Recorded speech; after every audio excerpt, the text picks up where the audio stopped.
Hey out there, FPP listeners. I'm here at the Ilford Harman booth. This is Matt Perry from Ilford Photo. Came all the way over from the UK just to talk about some awesome new products. What do you have on deck for us here, Matt? Ilford Ortho Plus, which is it's a really fine grain, really sharp, beautiful pictures. But what we did is we basically decided to test that from a photographic application instead of a technical one.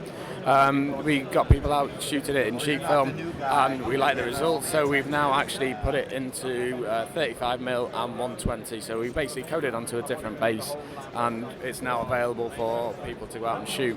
So being an ortho film is blue and green sensitive, not red sensitive. So what you get is still a very fine grain, really sharp, really nice and clean images, but it's contrasty. And where you've got reds, you get nice punchy, contrasty elements to the scene. It works really well for things like landscapes, portraits.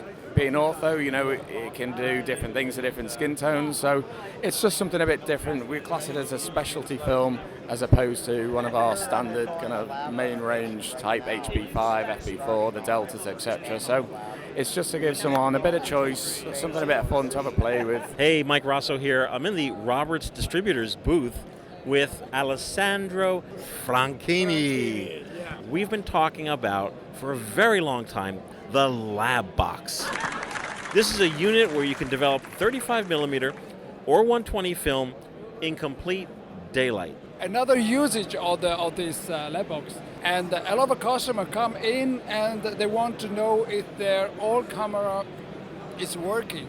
So what we say then, okay, just shoot a film, then we put it in the Lab Box, we develop with the monobath, and we chat a little bit with the customer. In 8 minutes, we have the film, and we can tell them, yes, you have light leaks or not, the camera is perfect, so on. So this is another way to use the Lab Box. That's an awesome way to use it, because anybody that collects cameras, deals in used cameras, now they have an outlet to say, yes, this is in good working order. They can verify. That's awesome. I never even thought of that idea. That's an awesome idea. Thank you, yes. Hey, Mike Raso here. I'm with Emily Barron, NYC Beer and Cameras. Is that correct? Yeah, that works. Beer and Cameras, NYC Beer and Camera.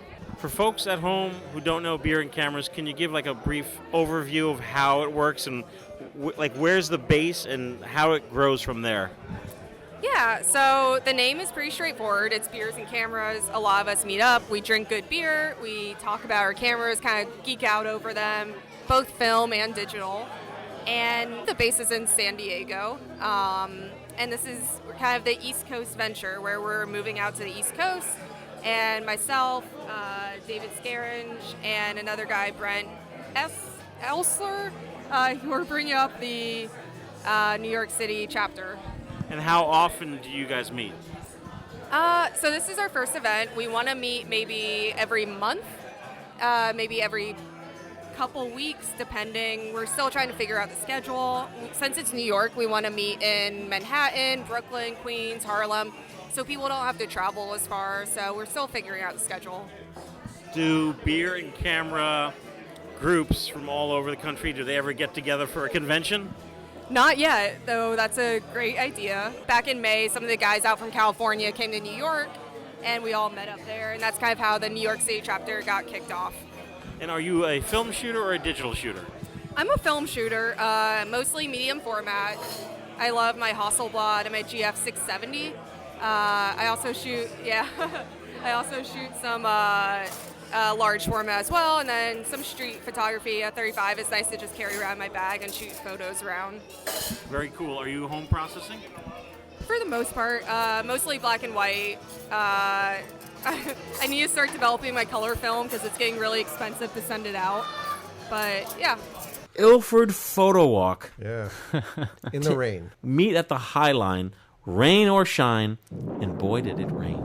Sure did. Oh my God. I mean, let's be honest. We knew the forecast all week was, hey, it's going to rain. And by the time Saturday, we're all checking the weather. I have never seen a forecast start off at 99% and only an hour later 100% rain. Yes. Like there was no way it was not going to rain. Yes, it was inevitable. And it was not bad. When we were hiking in and even got, we were kind of like, walking around the High Line. Drizzling a little bit. Drizzle. Too bad. And then sufferable. By the time we kind of went in the wrong way, We went up under the awning Yeah. on 30th, and then we kind of blocked it back to 34th. By the time we met Mike Bain and the Ilford guys, it was raining sideways. It was coming down, man. Yeah. And all 3 Ilford guys were there. Yep. Yeah, Matt was there, Giles was there, Mike was there. Yep. And it And a good amount of people. It was a good amount of people. For the weather, It it was was a great dedication. amount of people. Yeah. Yeah, absolutely. There was a kid there from Kentucky. He Yep. he rented out the darkroom at Midwest. Yeah. Wow. Yeah. And here's Matt with his 8x10 strapped to his back with a poncho over it. Yeah. I have your poncho over here. Oh, it's drying out. Oh. Yeah. You keep it. It's canon. Oh. So it was a good few hours in the rain. It was. Yeah, we hung out regardless. Hanging out, talking to people. Even though we were soaked to the bone, it was well worth it. Yeah. Yeah. Yeah. It was definitely a positive experience, It was. nonetheless. Definitely.